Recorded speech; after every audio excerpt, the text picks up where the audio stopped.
E agora pasolle a palabra a Mari Carmen Cabeza, que é vicerreitora de Extensión Cultural e Estudantes. Bos días, benvidas e benvidos.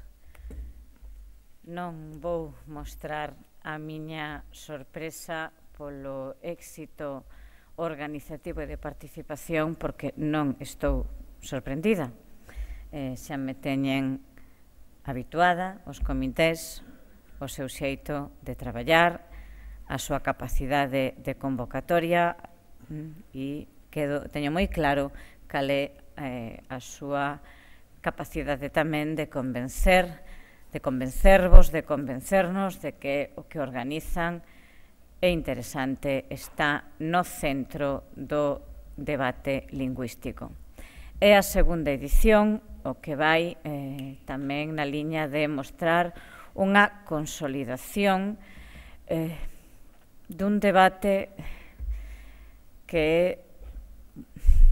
desafortunadamente non é novo. Desde que eu recordo, desde que eu estaba na escola, o debate sobre a lingua é un debate fértil, un debate non doado, moi duro, por diversas circunstancias, dependendo de como vaya evolucionando a vida social e política do país. O programa sí que é asombroso. Iago, aí sí que me vas a deixar. Polo ben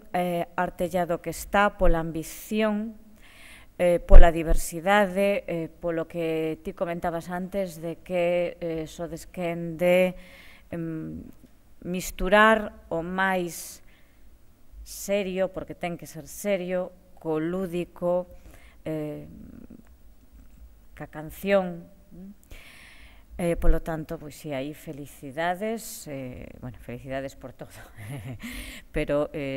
sobre todo pola excelente estrutura dos contidos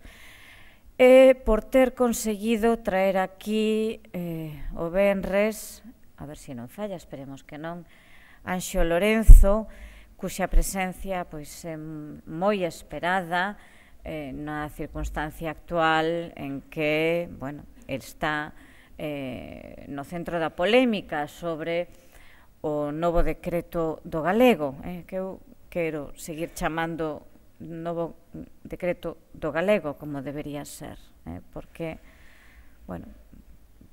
gustaríame que isto non fose ningún mitin, ningunha clase de lingüística, pero todos sabemos ou somos conscientes de que o debate é un debate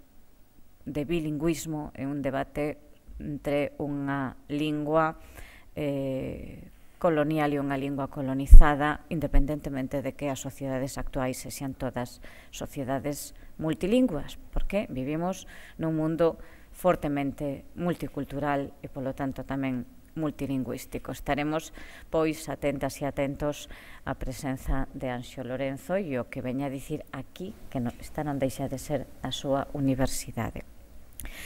Non quero estenderme moito máis, pero si, como acabo de descubrir o caracol, que non o vira, non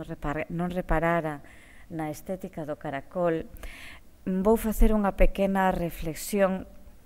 porque o caracol non só representa unha actitude teimuda, é lento, pero é teimudo, pero sino tamén, de alguna maneira, unha esperanza, porque cando saca a súa cabeciña e os seus cornos o sol, é porque algo bo está a suceder, así que ímonos quedar con esa imaxe esperanzadora do caracol. Moitas grazas, que gocedes e que gocemos desta segunda xeira sobre a lingua galega.